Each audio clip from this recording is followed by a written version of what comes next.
Bonjour, ici Intensifit QC. Aujourd'hui, on va parler de la science derrière le muscle adapté à la musculation et au bodybuilding. Restez jusqu'à la fin car je suis sûr qu'il y a beaucoup de choses que vous ne savez pas. Souvent répandu dans la société, le fait que si vous mangez plus de protéines, vous allez prendre beaucoup plus de muscles car le muscle est composé de protéines. Mais c'est faux. Oui, après un entraînement, les protéines vont venir réparer les micro-déchirures causées par l'entraînement, mais le muscle est composé majoritairement d'eau. Et c'est quoi qui ramène l'eau dans le corps? C'est les glucides, hydrates de carbone. Aussi, le muscle est composé de réserves d'énergie qui sont constituées de glycogène. Et le glycogène provient de quoi? Il provient du glucose. Et le glucose provient de quoi lui aussi? Des glucides. Donc, je suis désolé de vous décevoir, mais si vous faites la diète keto et que vous faites un sport, je suis désolé de vous apprendre que vous n'irez pas le plus loin que vous pouvez en termes de performance. Donc, pour améliorer vos performances sportives avec vos muscles, essayez une alimentation riche en glucides et modérée en protéines et en lipides. Aussi, pour que le muscle fonctionne proprement, il a besoin de minéraux qui vont aider à la contraction musculaire et tout ce qui est système neurones pour les réactions chimiques et envoyer les messages. Oui, les lipides et les protéines peuvent être transformés en énergie, mais le problème, c'est que justement, comme on le dit, hydrates de carbone, ils ne vont pas ramener l'eau dans le corps. Si nous allons plus loin dans la composition du muscle au niveau des fibres musculaires, il existe trois types de fibres musculaires. Premièrement, il y a les fibres de type 1 qui sont à contraction lente. Il y a les fibres de type 2A et 2B qui sont à contraction rapide. Premier, nous avons les fibres de type 1, donc les fibres lentes. Elles sont plus utilisées pour le travail d'endurance. Par exemple, si vous allez à la musculation, quand vous faites des séries de 25 répétitions, ça sera plus les fibres lentes qui vont être utilisées. Bien évidemment, la première source d'énergie utilisée pour ça est l'oxygène. Donc, vous comprenez que ce type de fibre musculaire est mis en jeu quand vous faites des marathons, aussi des longs entraînements à poids léger comme le CrossFit. Les fibres musculaires de type 2A ou rapide sont beaucoup meilleures pour, dans le fond, l'explosivité et la puissance que les fibres de type 1 d'endurance. Elle utilise moins l'oxygène pour l'énergie et un peu plus le glycogène dans le fond, excusez-moi, l'énergie que nous parlions tantôt qui est située dans nos muscles. Elle travaille généralement entre 9 et 15 répétitions. Bon, et la dernière type de 2B, vous l'auriez compris, c'est pour ceux qui sont vraiment plus réservés pour les exercices de force. Dans le fond, tout ce qui est haltérophilie, powerlifting.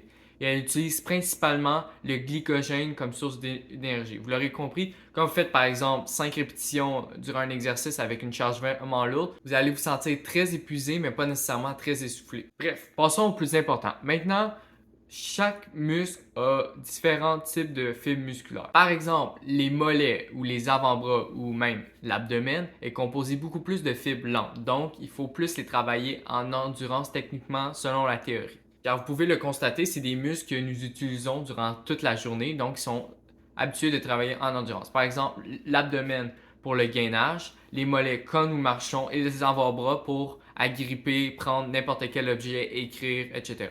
Pour ce qui est des fibres rapides, c'est plus le grand pectoral, les dorsaux et les bras. Bref, mais ça ne veut pas dire qu'il faut, par exemple, mettre des charges beaucoup trop lourdes et rater son exécution. C'est juste qu'ils vont s'épuiser plus rapidement sur une plus courte fourchette de répétition. Mais comme j'ai dit tantôt, selon la théorie, chaque individu est différent génétiquement. Donc ça se peut que pour un certain muscle, un individu ait plus de fibres rapides ou lentes ou vice-versa. Donc adaptez votre entraînement de musculation à vous et selon ce que vous êtes généralement plus fort, que ce soit l'endurance ou la force. Par exemple, pour moi, oui, les épaules sont composées, selon la théorie, généralement plus de fibres lentes. Et c'est vrai, pour moi, ça marche beaucoup mieux quand je fais de 15 à 25 répétitions. Par contre, pour les ischio-jambiers, il faudrait plus les travailler en force, mais moi je trouve que j'ai un meilleur ressenti, je suis capable de garder une meilleure exécution que je travaille de 12 à 15 répétitions. Je ne sais pas si vous avez déjà entendu parler des deux types de stress-tension très importants en musculation, la tension mécanique versus le stress métabolique. La tension mécanique, dans le fond, c'est quand vous utilisez une charge lourde, vous appliquez une grande tension sur le muscle, versus le stress métabolique, c'est quand vous réduisez la charge et justement vous faites plus d'endurance. Selon les expériences et la science, la tension mécanique serait plus favorable pour l'hypertrophie. Mais comme j'ai dit plus tôt, ça dépend de chaque individu, comment vous progressez, votre génétique, vos forces et vos faiblesses. Mais c'est pour ça que le principe de surcharge progressive marche fréquemment à cause de la tension mécanique. Alors, dans la surcharge progressive, on essaye d'augmenter le poids qu'on utilise pour un tel exercice de semaine en semaine. Mais par contre, quand vous faites du stress métabolique sur votre muscle, vous avez tendance à avoir une plus grande congestion musculaire. Dans le fond, ce qu'on appelle un pump. Et certaines études disent que ça aussi peut être favorable pour l'hypertrophie musculaire. Donc, je pense qu'on ne doit rien laisser de côté et essayer de varier entre les deux. Bon, on va parler d'un dernier type de tension que je trouve vraiment, mais vraiment important quand on fait un programme d'entraînement. Par exemple, quand vous faites du bench et vous descendez la barre sur votre chest, c'est là qu'il y a le plus de tension sur votre muscle. Et votre muscle est en portion allongée parce que les fibres sont toutes en train de s'étirer. Versus que si vous faites un pec deck, butterfly, cable fly, appelez ça comme vous voulez, que vous faites ça comme ça, vos pecs, dans le fond, se raccourcissent parce qu'ils sont en partie contractés. Dans le fond, l'exercice à forte tension de contraction et l'autre demain, c'est l'exercice à forte tension d'étirement. Les exercices à forte tension d'étirement, selon la science, sont meilleurs pour l'hypertrophie parce que justement, vous étirez le muscle vu que le muscle est en portion étirée. Cependant, quand votre muscle est en forte tension de contraction, dans le fond, en partie raccourcie, on utilise souvent ça pour aider à isoler un muscle qu'on a de la difficulté à ressentir.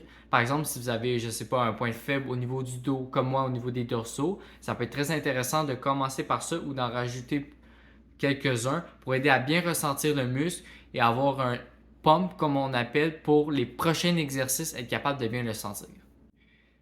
Finalement, la moins connue des trois, la tension isométrique. Ça, c'est dans le fond, c'est quand votre muscle n'est pas étiré ou raccourci, mais dans une position normale.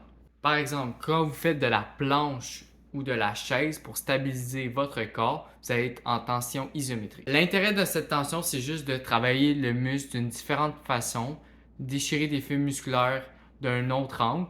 Et aussi, ça peut aider, par exemple, si vous voulez améliorer la force sur un exercice, au lieu de toujours faire la même chose, essayez de rajouter de la force à un point précis du mouvement où le muscle n'est pas étiré ou raccourci.